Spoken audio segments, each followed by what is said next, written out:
And good morning and welcome to Touch Base Daily. My name is Ron Foster and I'm touching base with you as I do every day during the week.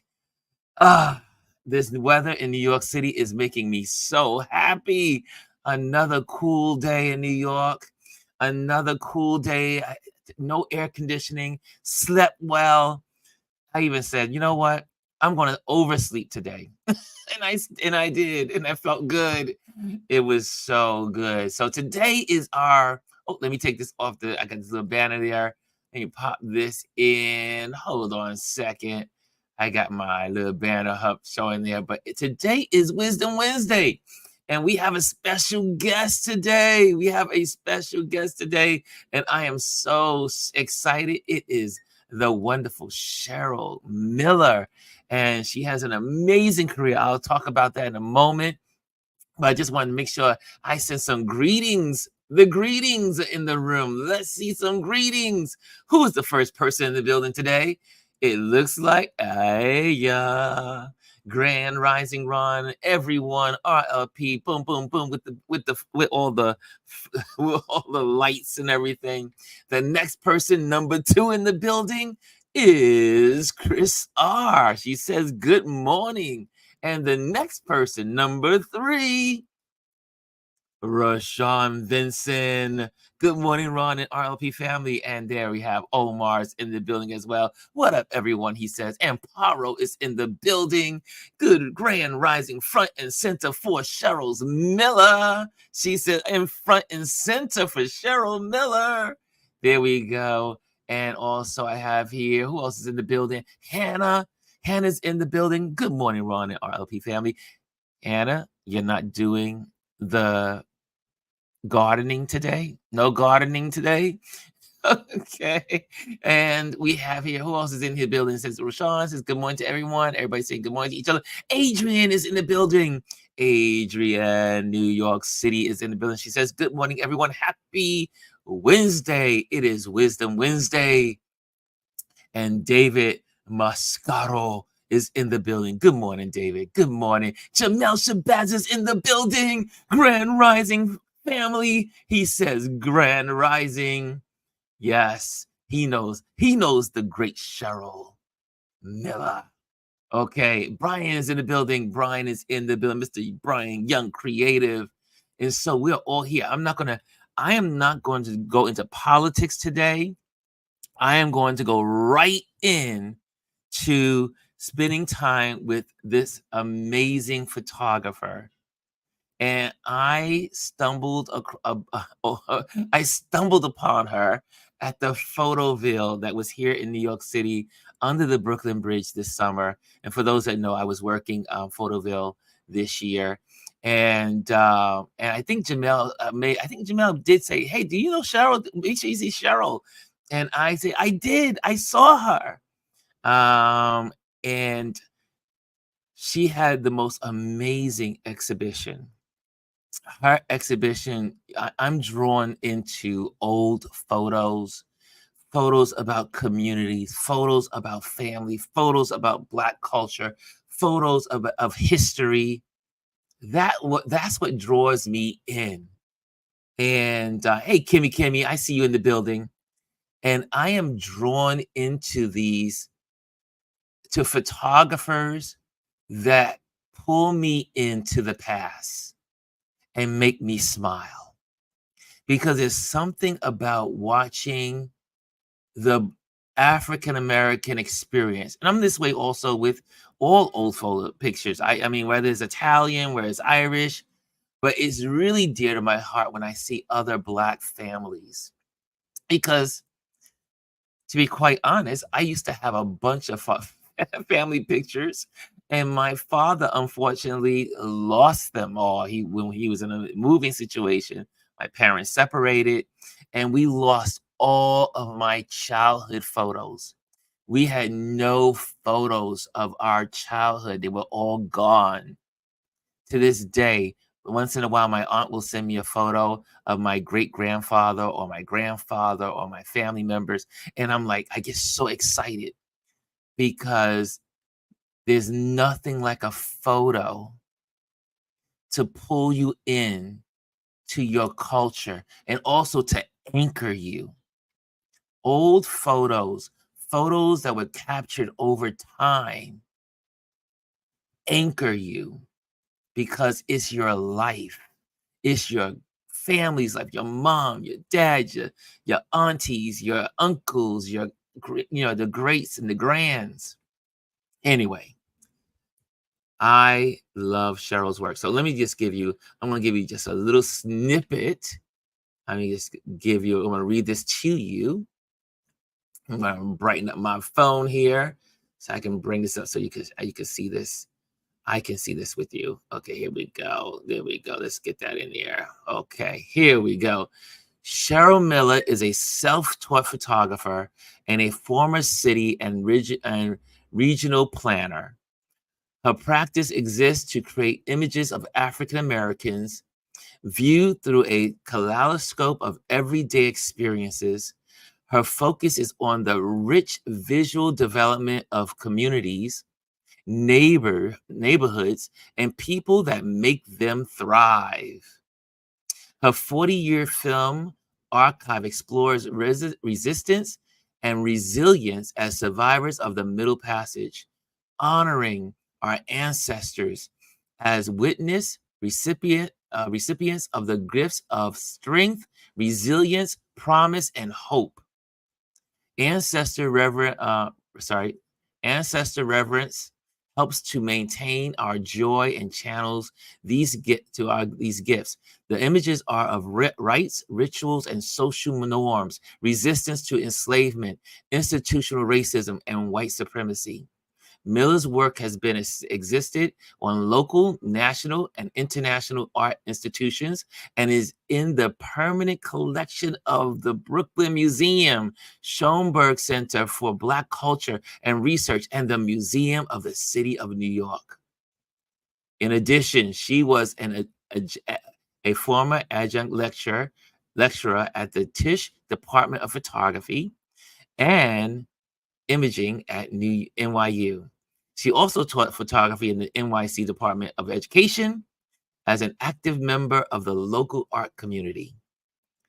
Okay, we'll talk about more, but with no further ado, I'm going to give to you the great and wonderful Cheryl Miller.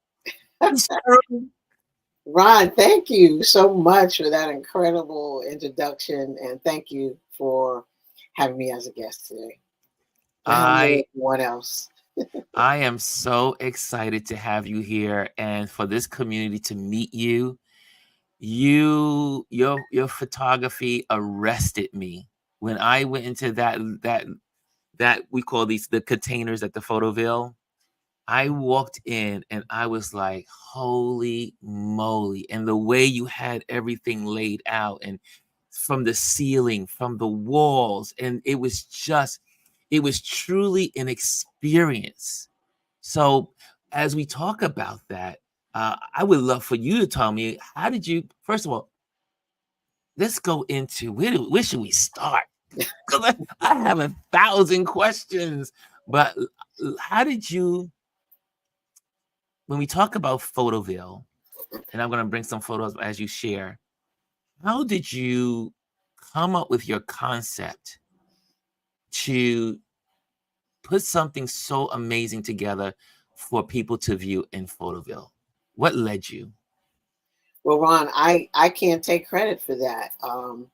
Delphine and Layla curated the show, and I gave them free reign. I really wanted to see what they could do with their vision and my images, and that's really what happened. I just provided the work, and they were just so imaginative, and they went to work, and that's what happened. And I truly was pleased as well. I had no idea.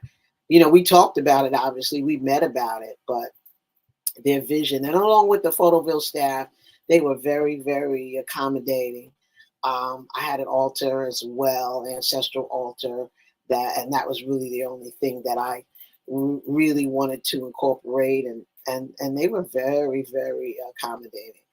And I'm pleased. I'm very, very pleased with the outcome as well. And there's the altar you were talking about for the Absolutely. Honoring ancestors. my I ancestors. was I was just like I said, I made it my business to stop by your container almost every other day. I was there for 2 weeks working, and this is a film of the inside of the container, guys, so you can see how it's laid out. Folks were just hanging out with Cheryl. They were just like making themselves at home, but the whole experience was so it arrested me because it really, from like I said, I mentioned not having old family pictures of my own. Mm. When I see others with their family pictures, it makes me so happy. And especially when it comes to Black culture and the African American experience. So, how did you get into photography? Wow, that's a good question, and I am asked that often. And in retrospect, I've always been into photography. I grew up around cameras. I inherited cameras. We were always taking pictures of my family, my parents. And I am the keeper of I ended up being the keeper of all of those photographs. That's why they were readily available for the Photoville exhibition. But I remember taking images of my friends as young as probably 8 years old. And I have one or two of those images. I don't know if you know which ones they are, but nonetheless, I always had a camera. I remember having a folding camera that probably Mm, took 120 film that time. I don't know if that was 120 or not, but it was kind of like that size film. mm-hmm. My father, he had Polaroid land cameras. I inherited his SX70, which I still have. Um, and I remember getting a swinger. It was like this little Polaroid camera with very small, maybe 2x2 Polaroid Mm-hmm. images. So I've always been into photography, but I did not become intentional about being a photographer until well into grad school. Um, when I was studying to be a planner at Pratt Institute, I had Wow. they assigned us a trip to take. I think the class was transportation planning, so they had us go to Baltimore to visit the then underdeveloped Baltimore Harbor, which is now, Mm, an incredible place. So I went and I took a bunch of slides, chromes. I had purchased a camera on my own. The Canon AE1 at that particular time, and I still have it. I still use it. But once I got those images back, I felt like now is the time for me to like really be intentional about this. But I was just about finished my degree mm-hmm. in planning at Pratt on the graduate level, and I'm like, well, I'm certainly not going back to school. I can't afford it. I'm still paying for this degree. So at that Yes. point, I established a 5-year plan where I would study as much as I can, and I wrote it down, everything. I have it like on a piece of cardboard, front and back, and I save it to remind myself of the kind of laser focus that one has to have. And I was really, really into getting this done because I knew that was going to be the only way that I would learn. I literally went to the library because at that point there was no online courses or internet to study from. So I went to the library every week, took out a bunch of books, Mm-hmm. studied them, brought them back, got more books. I immersed myself in the photo community and art community, period, and that's really, how it happened. I got a business Wow. card. It says Cheryl Miller photographer. And I was like, okay, I guess I have to live up to this. Once you get the business card, it's like you gotta. Right. I willed myself into it. I actually got, and you know how things happen when you put your mind to things. Unfortunately, there was a gentleman in the neighborhood who was losing his sight, losing his vision. He was a photographer. Mm, And he sold me all of his darkroom equipment, including the wow. enlarger and uh, twin lens reflex, and I still have it. Mamiya C, I think it's a C3, Yes. and chemicals, everything, Wow. trays, tongs for like $200, Wow. and that allowed me to begin to build my dark rooms. I had a dark room in my home. Wow. So you went to school, you were in college, you were in your graduate degree phase, you were studying, and then you pick up the camera and you take pictures, you go on a trip, and you fall in love with the whole practice of it. And then you'd say, okay, I'm going on the road to make sure I do this and do it well and do your research and all that stuff. So now that you've been, I mean, this, how long would you say is this trajectory? I mean, you did you have a desire to pick up a camera even way before school or any of these projects? Did you have like a, you know, I remember when Well, I was a kid. I always Yeah, had a camera, you and always I had a didn't even camera. realize that somebody pointed it out to me. Said, "Well, Cheryl, you always had a camera." Always had a camera. But it wasn't an intentional, like when I decided in grad school, okay, I have this career that I love, urban planning, community development, neighborhood revitalization, organizing with community, and engaging with people. I love that. Mhm. But I also love photography. So because I didn't go to school and I didn't take an advertising photography course or Mhm. architectural or fashion, I kind of had to like go through those elements of photography as a process of elimination to determine what I was going to focus on. Wow. So I did some grip and grin, you know, uh, assignment photography. I literally walked in a local photo studio, Mr. Wilson's photography on Jamaica Avenue. He was like at everything. He did school portraits, he did Mhm. weddings, and I said, well, I'd like to work here. I'd like to help. I'd like to apprentice.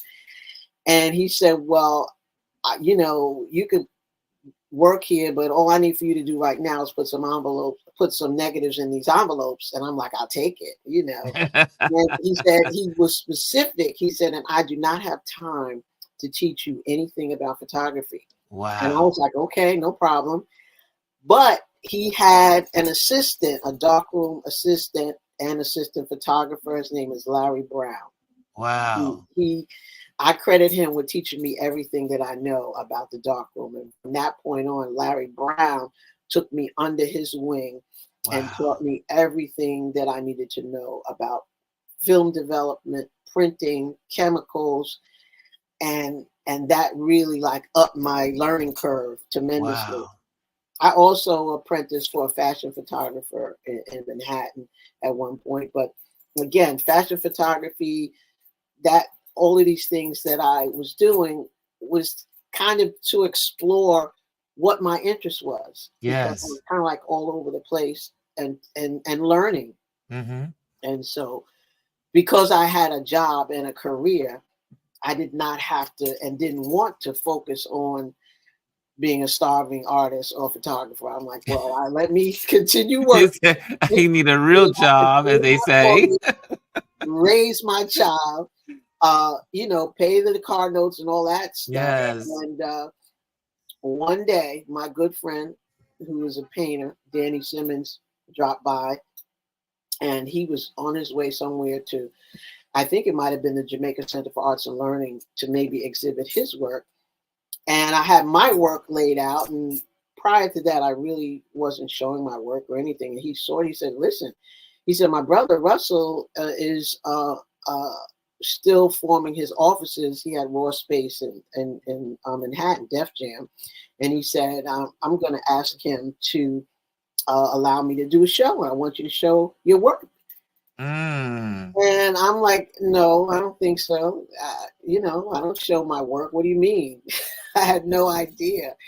And so he said, "Yeah, yeah, I like your work. Come on and show with me."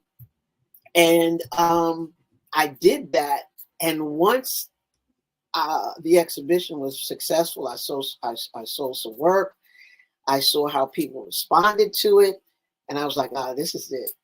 This is the kind of photography that I want to be involved in. Wow. Man, Yes. so we're going through some of this photo. This is from your website, and this is on the section called "If We Stand Tall: Recollections of Spirits Past." And you have this collection is so This beautiful. this is my book project. That's the title of my book project. So that these Ah, images are of community that I grew up in, South Jamaica, Queens. That community is very near and dear to me. My parents are both from New York, and my grandparents came to Jamaica in the 30s. This is the image that I told you I took as a child. These are my friends, my partners in crime, Barbara and Gregory. wow. We used to rip and run and give our babysitter a really hard time. Oh my But goodness. those are my buddies, and I remember taking that picture. I remember the camera. I wish that I could still have that camera. It's a really cute little folding camera, Mm-hmm. and I'm not sure how I got it, but obviously my parents gave it to me. And so I have some other Wow. photos that I took with that camera as well.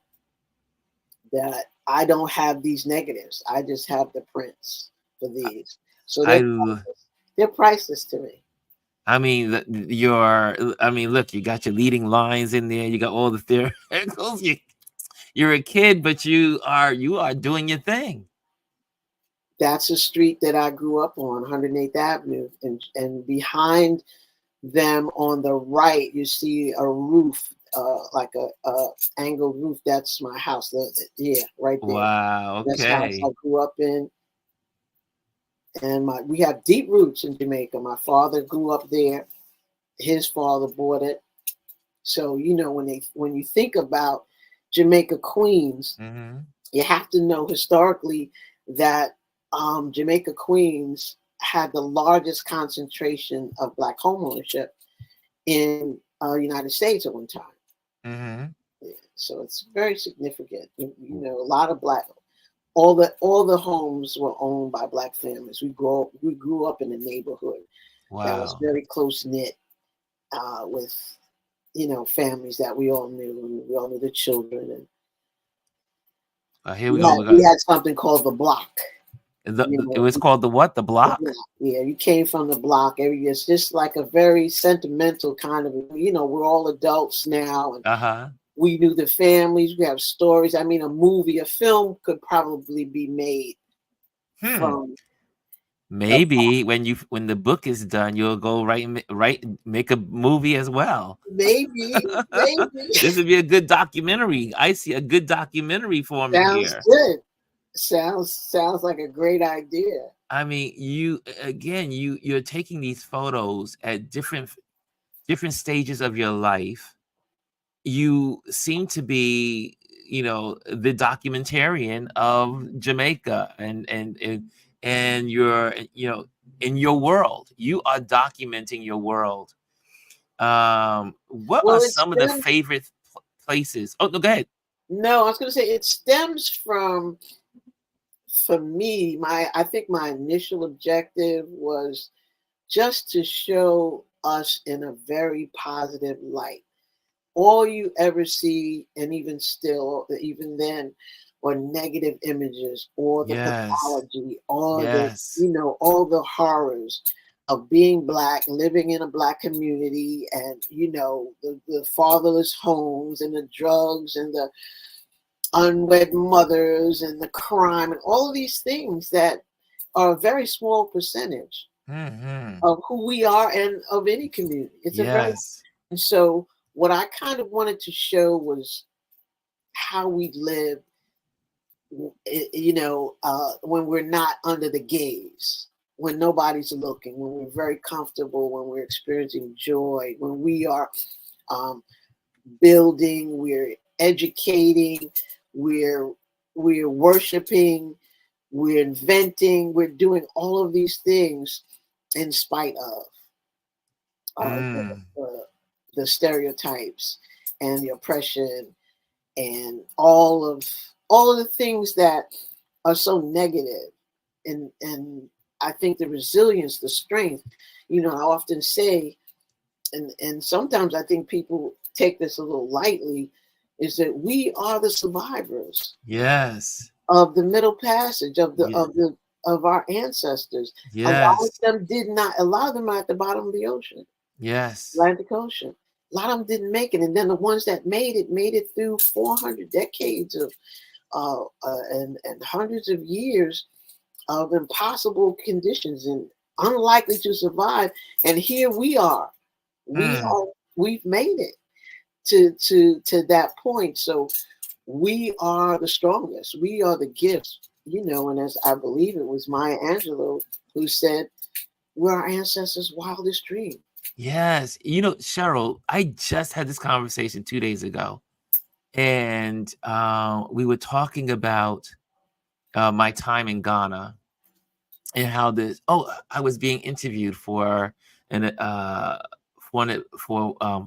photography day coming up. I was interviewed this week on Monday, and they asked me some questions. I was talking about the ancestry and how when I was in Ghana, what blew me away, my curator of the slave castle gave me a tour, and she was saying, she looked over to me and she says, "You are the strongest." She says, "You are the strongest, and we welcome you back home." And I didn't know what to do with that response. I was like, I'll get that question, but I was like, wow. And she says, "See, your ancestors came from the center probably of Africa. They had to walk a continent. They had to walk half the continent to get to the West Coast. And then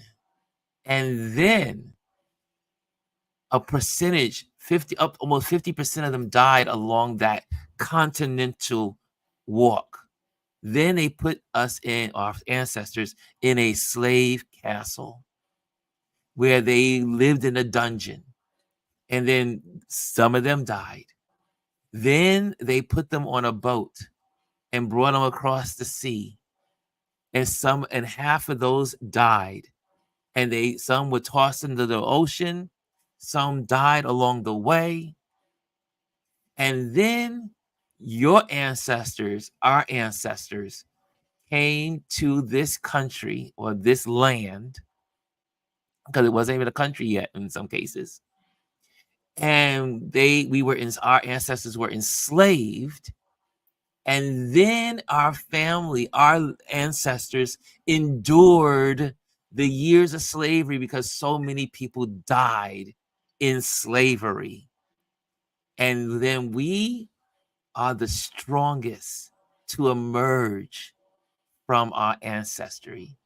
And that's why I feel it's important for me to always have an altar, Mm, because to give, I mean, you and I are sitting here, and yes. all of the folks who are on, on the program and online, we have every right to give them their just due as every time that we can.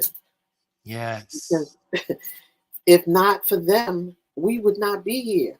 And that is of such a, to me, I think it's taken a little too lightly. Of course, we do honor and revere our ancestors, but I think that us as a people have to bring that more to the forefront, because what we Yes. don't understand is everybody else honors their ancestors. There are Yes. holidays with sales honoring Yes. their ancestors. There are statues. There are all kinds of symbolisms. I live right now, I'm not in New York, I'm in Massachusetts. I have never been a place where I've seen so many cemeteries. Mm, And that's honoring your ancestor, that headstone. So it's big, it's prevalent, it's out front in other cultures. We need to bring that, I feel, uh, a lot more into our everyday lives, our everyday existence, our communities, to let everyone know that we are as proud and we honor and revere our ancestors as well. I And agree. it's Oh, magic. Just honor your ancestors and see. if their spirits aren't hovering over you in your everyday endeavors. Mm. I bring mine with me everywhere I go. Everywhere you go, everywhere you go. But it's interesting. You say that, and I was in New England this year. I mean, I was in Mass at Martha's Vineyards this past week, photographing the film festival. And you're right. There's even on Martha's Vineyard, there's cemeteries in certain areas, and there's these connections. And being in Inkwell, which is where the Black community lives in Martha's Vineyard, all of these connections to these. There's every morning. There's hundreds of people that gather in the water, and they give reference to the ancestors. I lost my mind when I saw it. I was photographing for Martha's Vineyard for the film festival because they had a morning event, and then I said, "What's going on over there? What's going on over there?" And they were like, "Oh, they have this every morning. They have a swim and they sing songs and they were worshiping and they praising and they were giving reverence to the ancestors." And it was one huge circle of maybe, I think that morning it was probably about 80 people in the water. And it was so profound to me. So you bring that back to my memory of the importance of the ancestors and the importance of acknowledging the people that came before us to put us where we are today. And give us that strength and resilience that we have as a people, even just on an everyday individual level, what we deal with in terms of racism and white supremacy and all of these things that are happening and have been happening, that we still are able to survive. And you have a section on your page called "In the Spirit." Mm-hmm. And so here's some amazing, interesting photos as well. Yeah, And that one that the first one. Every year in Cunningham Park in Queens, we sometimes go, and it's called Feeding the Ground. Yes. And so you literally are feeding the earth, giving back to the earth because it gives to us. Yes. And in this particular case, I believe that's a chicken. Wow. Along with a lot of other things, beans and corn and tobacco and a bunch of other things ritualistically. And so I had an opportunity to be able to shoot that. Wow. Do you shoot in digital or do you only shoot in film? Only film. I don't own a digital camera yet. Wow. I say yet because I use my phone, and I've never had a digital camera. This is an incredible. This is interesting This photo. is at Coney Island. I This see. is honoring the ancestors. You see the steeplechase. Yes. This is honoring the ancestors of the Middle Passage. This is one Juneteenth years ago. That was able to capture this as they were beginning to go into the ocean to make the offerings to our ancestors. I'm looking at the woman with the powder on her face. I've only seen that when I was living in South Africa for a moment, and the women used to be at the market, and they would have this, it's like a powder that they put on their face, just like this woman has it here. It's probably Efun, EFUN. Uh-huh. It's like a chalky powder. Wow. That is used in those ceremonies. Look at that, the drums. That's at the East. It used to be a 10 Claver place years ago. This is probably a precursor to the African Street Festival. Wow. Yeah, and these are some of my brothers and sisters, my god brothers and sisters from Ile, from our Ile and my godfather in the middle there years ago. These are the Wow. elders, Olatunji, Ishenge, and oh goodness, Denny Zulu. Mm-hmm. It's at This in is the ground. That's a cleaning, wow. Wow. and this is trying to capture visually things that aren't seen. It's very challenging, and for me, this is Oshun, right at Mm-hmm. the Orisha Oshun, right at the water front, The water just right at the before, water's edge. right at the water's edge, where you see footprints, and then you see Yes. an offering of some coins.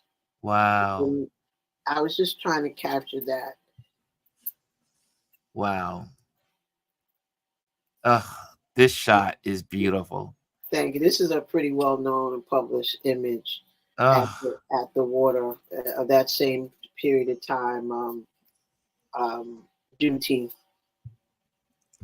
And we have a couple of questions. Let me look at my time here so I can get some of the questions that have come up. One is Omar says, "Do you still shoot film, or have you transitioned to digital camera?" We already answered that one. Yeah, You still shoot Omar, film? I got Oh. film that I got to put in right now. I still shoot film. And AS says, Cheryl Miller, are you planning to submit these beautiful images to the Martha's Vineyard African American Film Festival 2025 for a documentary or film? Well, let's talk about it. I had no idea. Let's talk about it. I'm open. Yeah, Let's see what we can come up with. your work should be on. You should have a film. You really, they should. We gotta figure this one out. Okay. And next question is, I see folks are saying your work is amazing. They see the strength in your work. Amazing again. Um, film was just has so film just has soul, I says agree, David. David. Trish says, do you develop your own photos? Not anymore. I developed all of those that you see, though.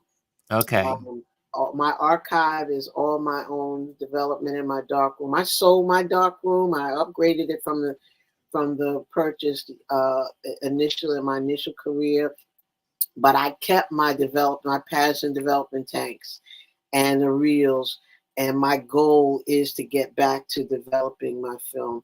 I just want to say that one of the things that came out of me really trying to master developing film and printing film was the level of control that I had over Mm, my images. So my work became predictable because I knew I didn't have anybody else touching that process. So I was able yes. to predict the outcome of my images, the film.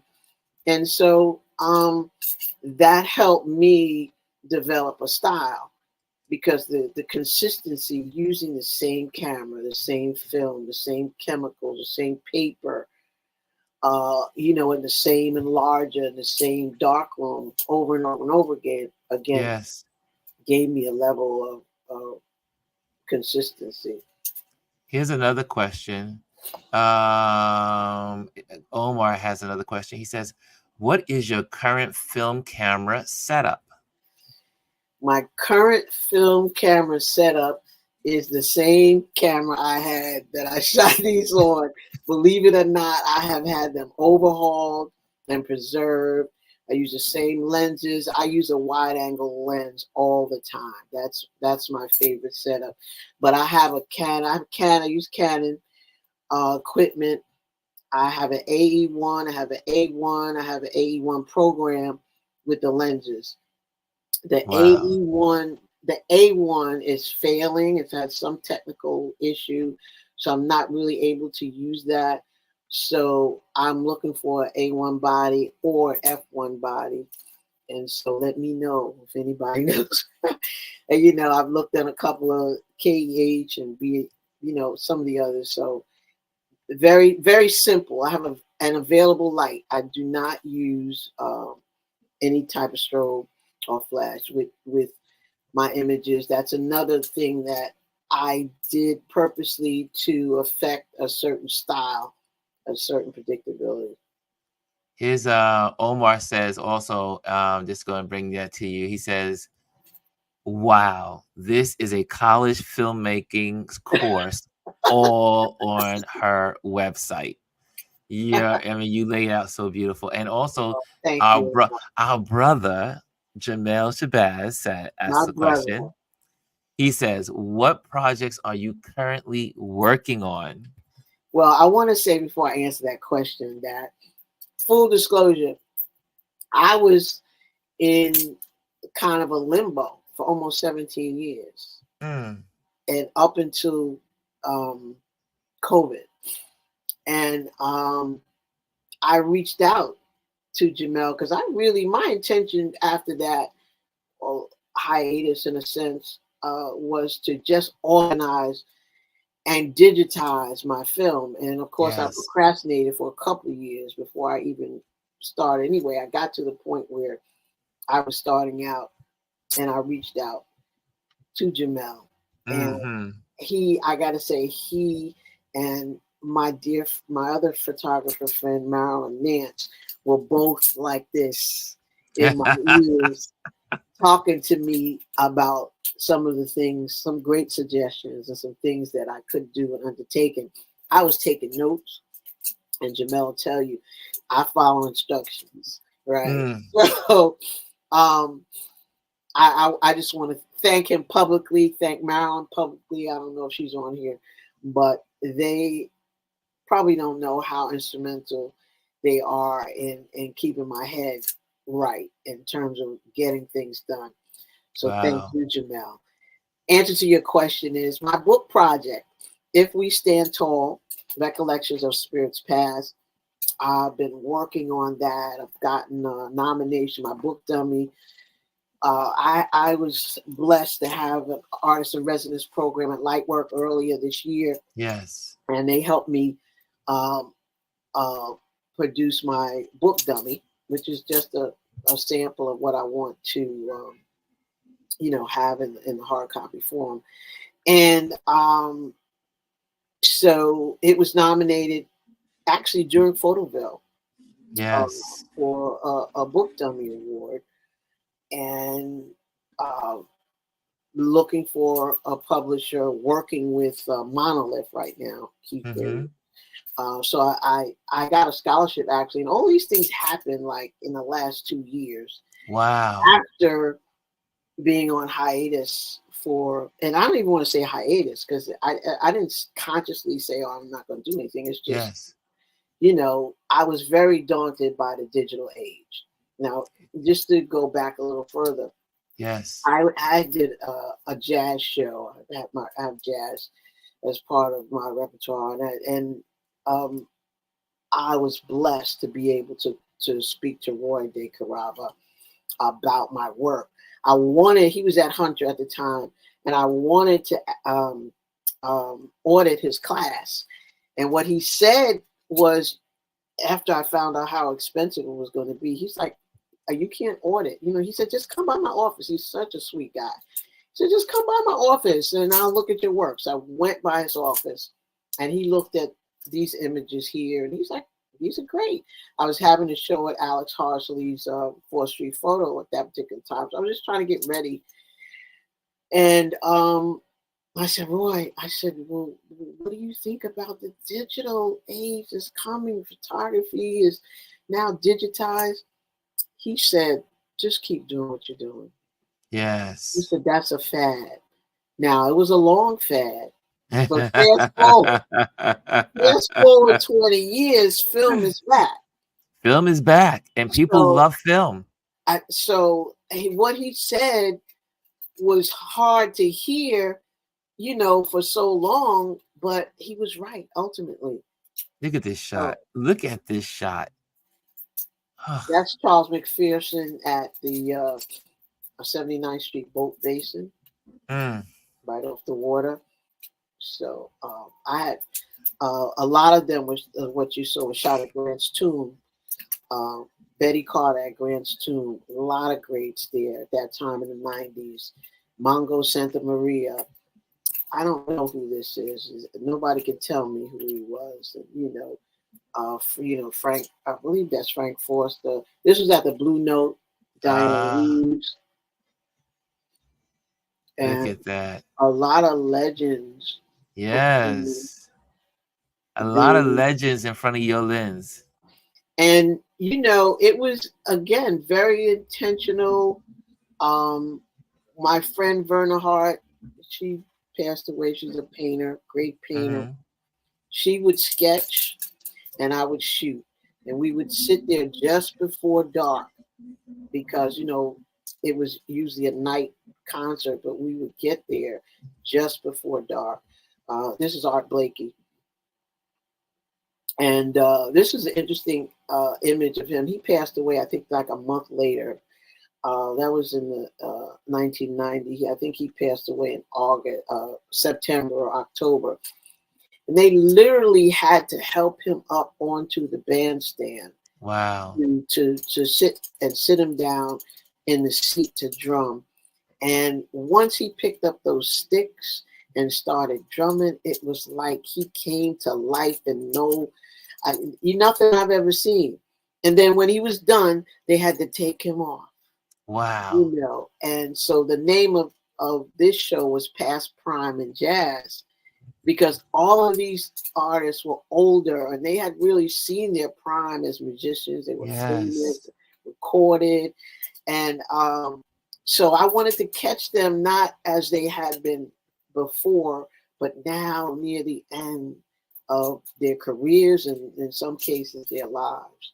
And that Mm. music, that jazz is what really brought them up. Eh, Omar says again, wow, Canon should give you a sponsorship.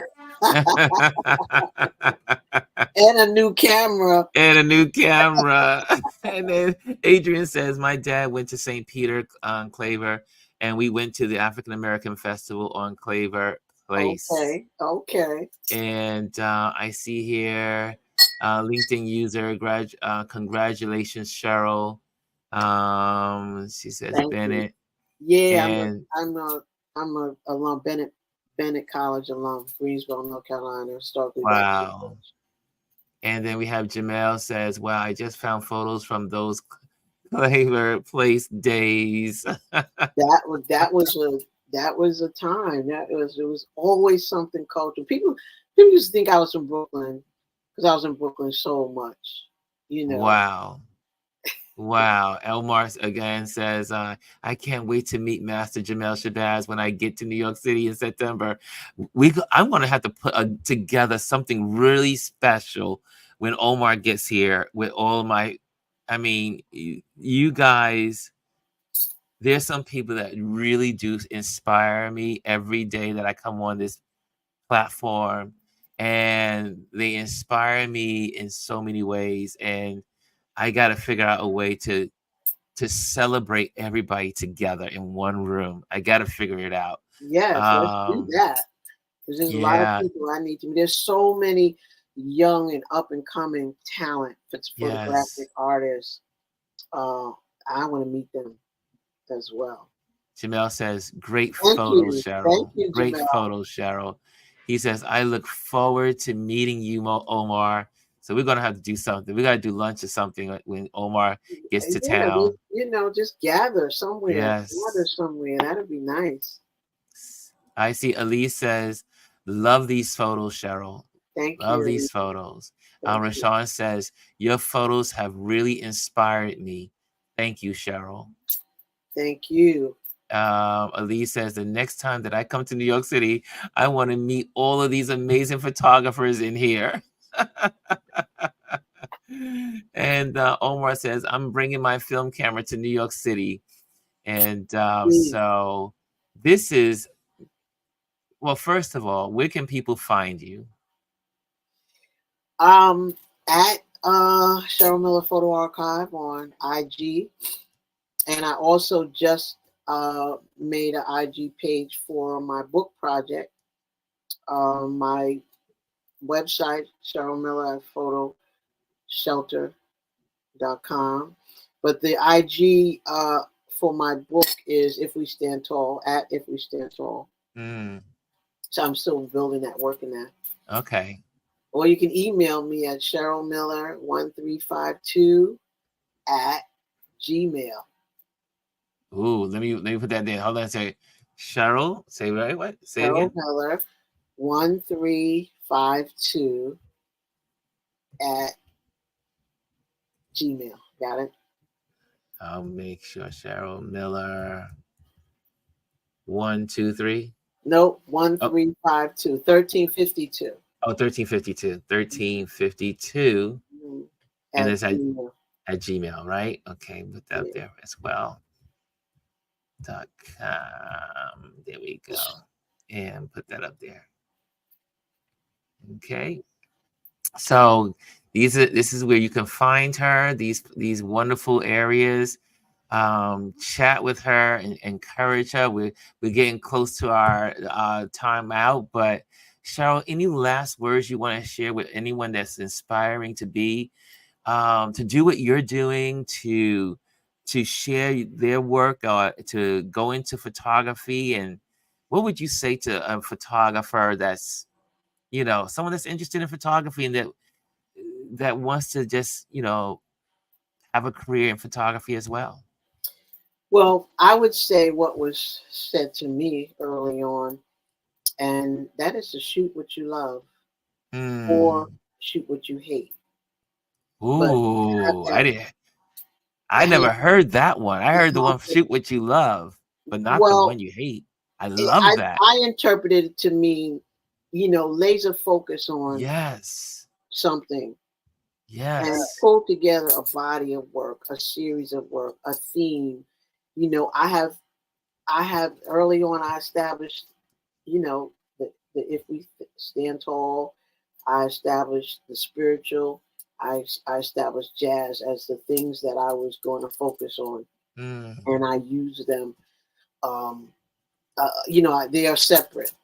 They're not all mixed up together. So I focused on music when I was shooting the Grant's Tomb series. I focused on jazz, and as far as If We Stand Tall, I focused on those situations, those community inspirations, those engaging in the people and my subjects. So I would say just focus and be consistent, Mm. and think about, and this is something that was very new to me in terms of what your practice is. When I started out, nobody was asking you, well, what's your practice? And how, what's the thought process? People are like, let me see your work. I taught at NYU based on my portfolio. I never went Yes. to school for photography. I have no courses. I have no workshop, nothing. They said, Oh let me my see your gosh. work. I could dive right into, just, you're self-taught. You created this incredible journey of work, body of work. And here you are, and then you end up teaching at NYU, one of the best universities in That let America. me know that I was a Ah, real photographer once I got that job. I mean, it was like, wow, look at me now. ah, However, fast forward to now, as an up and coming photographer, you need to be able to write. You need to be able to explain your practice, explain your story, because yes, now folks want to see more than just your work. Now, I'm yes, talking about grant because I write grants. I'm talking about applying for grants and those kinds of things, applying for opportunities. You have to have a story. You have to have why your practice, why you do what you do. You have to be able to explain it. We all know why we do what we do, but you have to yes. explain it. And so that would be something that I would add. You can no longer just have your images. And also, I had gotten a scholarship called Publish Their Photography Book. And one of the things they said in learning and teaching us is that have your IG tight, have your social media tight, you Wow. know, so that the first thing people go to, or clients, or prospects, grantors, is your IG. Interesting. Interesting. Wow. So those are You the things. know, we're gonna have to have you on here many times. Woo! One, because you have so much wisdom. I mean, the wisdom of I mean, I'm sure people would want to know in this community, and people that view this on YouTube and it will come and land on this page. They would want to know how to create grants and how to write for grants and what they need to have. And um, Well, one of the your things, story is amazing. you have to be ready. Be ready. Be ready for that grant. I personally kept all my rejection letters Wow. from the ones that I didn't get, and I Yes. understand why I didn't get them. But I Yes. don't apply for grants that I don't think I can get. Yes. You have to be ready for whatever it is that you're. And the LinkedIn person, I'd love to know who they are. LinkedIn person, make yourself known. We want to know who you are. DM David, me, email me, or something, because yes. obviously they know who I am, and they went to Bennett, or they know about Bennett. They know who you are. One of David my Bennett Mascaro. sisters. David Mascaro says, "Love this show. Great images." Thank you. I see. Omar, a bunch of folks are now following you. Got a whole new. Please, You got I a will. whole nother Good. flock I'm of gonna follow people. you guys back. Thank you. Thank you. And I see here, what else is being said here? The person's got to jump off. I don't know who they are. Oh, the LinkedIn Got to post. jump Oh, off, that's but just I'm what very I'm proud proud of of my my Bennett Bennett sister. sister. Well, thank you very much. I wish I knew who you were. I I'm got an sure they're gonna reach idea. out to you. They're I gonna reach got an out to you. idea, but love to you too, sis. Wow, this was wonderful. It Guys, was. if you enjoyed this conversation, you know how we roll. I want to see some thumbs up. I want to see some hearts. I want to see you. I need you to express to Cheryl how much this meant to you. So make sure you put in your hearts, your applause, whatever it is that you like to acknowledge people that you appreciate them taking the time out to give you information to share their journey. Because I hope that someone was watching and is inspired by Cheryl's story. I Because hope Lord so too. knows, I thought I knew her just by reading about her, but now I'm like totally like, you have inspired me in this hour. You have encouraged me in this hour, and you have. It was today was just like having a full delicious breakfast. And you really came through and shared your heart. Like Omar said, you gave us a lecture. You gave us wisdom. You gave us information. You gave us insight. You gave us history. I am thankful. I am so thankful for I am you, thankful Cheryl. to you, Ron, for putting me on display. I really appreciate it. And I'm humbled and grateful by the accolades. And yeah, I'm just being who I am. And I'll be there. I'll be there on I will be Saturday. there too. They So interviewed me I'll see for. you. Oh yeah, I'll be They there for the I'll book be of there on the 17th. And for those, I mean, it's going to be a beautiful get together for World Photography Day at the Brooklyn Museum on Saturday. I will definitely be there. There was a team that came to the house to interview me this week for the Where's World that Photography interview? Day. Where's it gonna be? I don't know where it's going to be yet. Well, I'm just sure post it. Post it. I will post it. I will let people know where it is. And but I was so excited. I was humbled that someone would take the time out to interview me. I was Hey, like, oh, why? You're the interviewer. I Now know I'm the used to tables interviewing are turned. others. And Jamel says, all are well. Oh, let me put that. Jamel says, wow, all are welcome. So, Brooklyn Museum, We'll I do be believe it's there. at 10 o'clock. 10 o'clock, we're supposed It's to be 11. there. Yeah. So, is it 11 or 10 o'clock? I thought it said 11, but I'll Well, be there. I have a photo shoot in the morning, and then I'm dropping my equipment off at the house and zooming up the hill to definitely be a part of this and That's to going to meet. be a great historical image. I wonder who's taking the image, who's It's making probably it. Jamel. Jamel's probably Well, gonna he's take the got to photo. be in it. He's got He's to. got to be in the photo, right? Maybe it's a time lapse photo because whoever Oh, the photographer. he says the shoot will be at 11 a.m. Okay, so we probably should be there at 10 to kind of Yeah, like socialize, and yeah. then the photo shoot of all of us together is going to be at 11 o'clock. Okay, got it. Thank you, Jamel. So we'll be there. We'll be there because we got the invitation. We got the invitation, and we know what we're supposed to be doing. Yeah. With bells on. So, guys, man, I don't even want to say goodbye. Until Till how about next time. until to Till next Saturday. time? Yeah. Yeah, Cheryl, I cannot wait to give you a big hug Saturday. I cannot wait. Same here. Thank you so much. You've been very Guys, generous. if you want, again, make sure you, this is Cheryl's website. And then also, here's her Feel free to contact me, Instagram. please. You can reach out to her, but either way. And if you want to direct by email, you can also Cheryl Miller 1352 at gmail.com. You can email her. Um, she is a breath of fresh air and so much and contains so much wisdom. Thank you, Cheryl, for joining us today. Guys, I'm going to have to get off this thing and let you guys get to work. But I think this was a beautiful, well spent Wisdom Wednesday. And Same here. I loved it. thank Thank you, you. guys. Have a wonderful day. Make it great. As we like to say, live life like you mean it and focus on what matters. See you tomorrow. Okay, Thank you. guys, we're Bye. out of here. Thank you. Bye Thank you so bye. much. Bye bye.